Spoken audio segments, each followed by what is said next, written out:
หักขอผักใจไว้กับน้ำเหล้ามื้อนี้ไอ้ต้องขอเมาเพื่อให้ลืมหน้าคนใจง่ายอกบวมอกช้ำย้อนขาลำหักคนหลายใจบ่ฮู้สิเฮ็ดจังไดขอผักใจไว้กับเหล้าขาว ยกก้าวมาลิ้น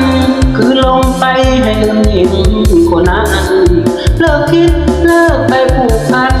คิดว่าสวรรค์เกินบ่ได้แต่งให้คู่หัวหมอได้พอแล้วพอแย่ทางบนโหดสวรรค์ดอกนางน้ำตาไหลหลังพอจะได้ง่ายหากไม่ห้ามหัวใจหลายครั้งก็ยังลืมบ่ได้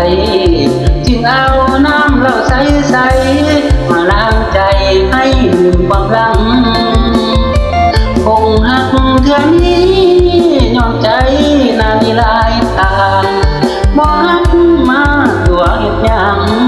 นวลนางน้องจะดำแต่นี้ต่อไปจะบอกขอไปจะให้เหล้าขาวจะอยู่แต่เพื่อนน้ำเมาบ่ยุ่งแล้วสาวขอไกลลาน้ำเหล้าซื้อตรงมันคงหัวใจน้องนางจบลงแล้วเนาะทุกอย่างขอเมาขอลืมหน้าคนหลายใจ